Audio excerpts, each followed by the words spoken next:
आपकी खुशी में, आपके गम में, आपकी आंसुओं में, आपकी मुस्कुराहटों में, आपके आज में, आपके कल में, आपके साथ होगी एक कहानी और मैं। नमस्कार दोस्तों, आप सभी का स्वागत है मेरे चैनल कथा सागर में। आज मैं आप सब लोगों के लिए शरद चंद्र चट्टोपाध्याय जी की कहानी लेके आई हूँ, जिसका शीर्षक है हरिचरण। ये कहानी आपको अगर पसंद आए तो इस वीडियो को लाइक, चैनल को सब्सक्राइब और इसे अपने दोस्तों और जानकारों में शेयर ज़रूर कीजिएगा। तो चलिए इस छोटी सी कहानी की शुरुआत करते हैं। बहुत पहले की बात है, लगभग 10-12 वर्ष हो गए होंगे। दुर्गादास बाबू तब तक वकील नहीं बने थे। दुर्गादास बंदोपाध्याय को शायद तुम ठीक से पहचानते नहीं हो, मैं जानता हूँ उन्हें। तो आइए उनसे ज़रा परिचय करा देता हूँ। बचपन में कहीं से एक अनाथ कायस्थ बालक ने रामदास बाबू के घर में आश्रय लिया था। सब कहते थे लड़का बड़ा होनहार है, सुंदर, बुद्धिमान, नौकर।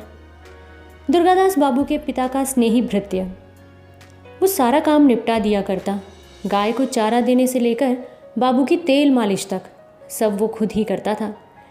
हमेशा व्यस्त रहने में उसे खुशी मिलती थी। लड़के का नाम था हरिचरण। घर की मालकिन अक्सर उसे देखकर चकित होती थी। कभी कभार टोक भी देती, हरी, दूसरे नौकर भी हैं, तुम बच्चे हो, इतना काम क्यों करते हो। हरी में एक और कमी कह सकते हैं, वो हंसना बहुत पसंद करता था। हंसकर उत्तर देता, माँ हम गरीब हैं, हमेशा काम करना पड़ेगा और वैसे भी बैठकर क्या होगा। इस तरह काम करते हुए स्नेह की गोद में पलता हरिचरण का 1 वर्ष बीत गया। सुरो रामदास की छोटी बेटी है, उम्र अभी लगभग 5-6 वर्ष। हरिचरण के साथ उसकी बड़ी आत्मीयता है। जब उसे दूध पिलाना होता तो उसकी माँ को हमेशा बड़ी परेशानी होती।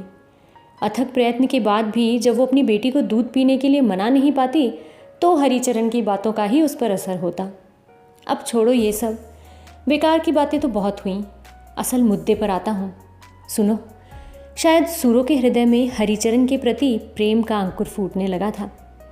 दुर्गादास बाबू की उम्र जब 20 वर्ष की थी तब की घटना सुनाता हूँ। वो उन दिनों कलकत्ते में पढ़ा करता था। घर आने के लिए स्टीमर पर दक्षिण की ओर जाना पड़ता था। उसके पास भी लगभग 10-12 कोस पैदल चलना पड़ता था। राह इतनी सुगम्य नहीं थी, इस कारण दुर्गादास बाबू घर बहुत कम आते थे। इन दिनों वो बीए पास होकर घर लौट रहे हैं। माँ अत्यंत व्यस्त थी। उन्हें अच्छी तरह खिलाना पिलाना, देखभाल करना जैसे पूरे घर में उमड़ पड़ा था। दुर्गादास ने माँ से पूछा, माँ ये लड़का कौन है।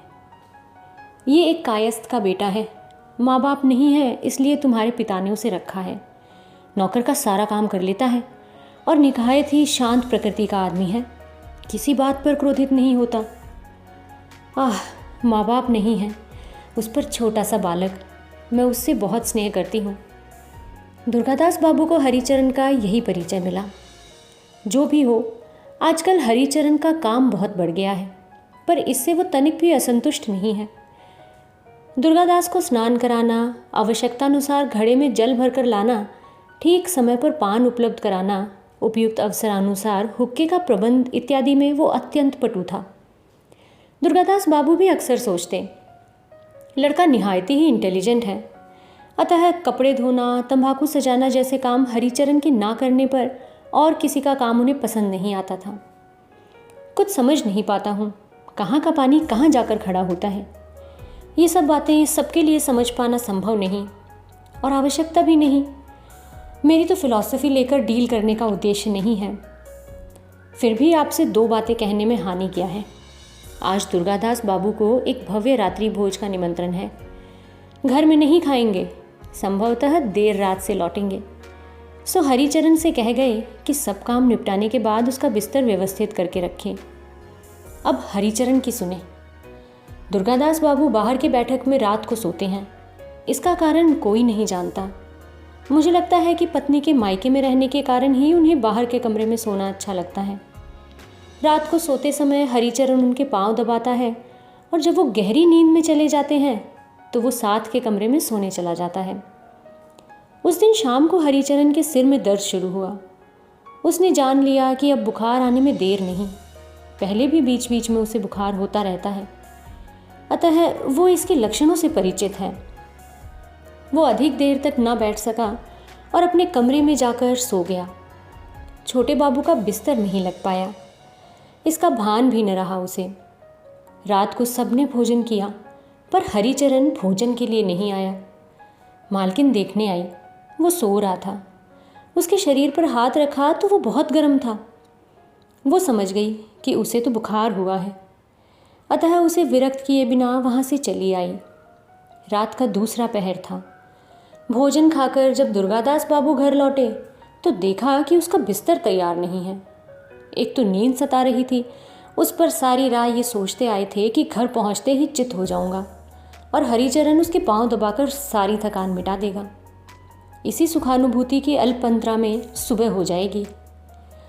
हताश होकर वो चिल्ला उठे, हरिचरण, ओ हरिचरण, अरे हरे, कहाँ गया तू? ये सब करते हुए वो शोर मचाने लगे, पर कहाँ था हरि? वो ज्वर पीड़ित संज्ञाहीन पड़ा हुआ था। तब दुर्गादास बाबू को ख्याल आया कि कमबख्त सो गया होगा, जरा उसके कमरे में जाकर देखता हूँ। उसे सोता हुआ देखकर वो अधिक सहन नहीं कर पाए। जोर से उसे बालों से पकड़कर खींचते हुए बिठाने की कोशिश की, पर वो फिर से निढाल होकर बिस्तर पर गिर पड़ा। तब क्रोधाग्नि में झुलसे दुर्गादास को हित अहित का ज्ञान न रहा और हरि की पीठ पर जूता पहने ही आघात किया। उस भीषण चोट से हरिचरण की चेतना लौटी और वो उठकर बैठ गया। दुर्गादास बाबू ने कहा, तो जनाब मज़े से सो रहे हैं, बिस्तर क्या मैं स्वयं लगाऊंगा? कहते हुए उनका क्रोध और भड़का। हाथ में थापे बेत से उसकी पीठ पर 2-3 जड़ दिए। उस रात जब हरि उसके पांव दबा रहा था, तब शायद एक बूंद आंसू दुर्गादास बाबू के पांव पर गिरा था। फिर तो सारी रात दुर्गादास बाबू सो नहीं पाए।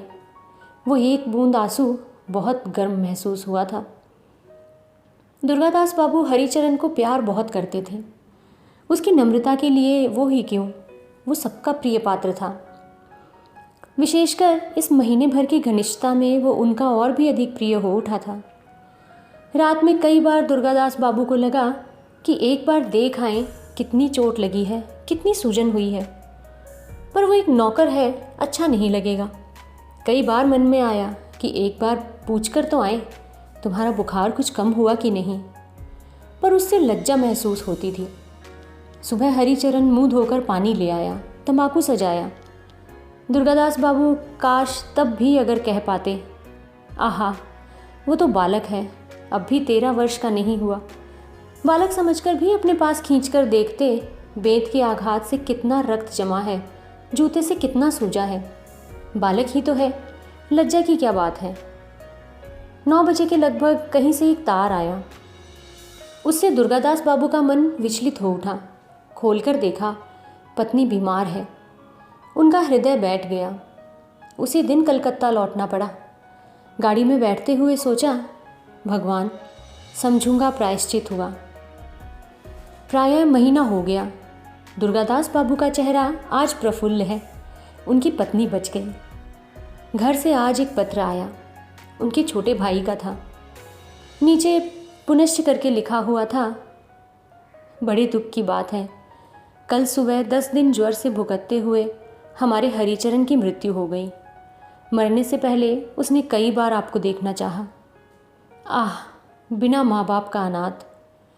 धीरे धीरे दुर्गादास बाबू ने उस पत्र को चिंदी चिंदी करके फेंक दिया।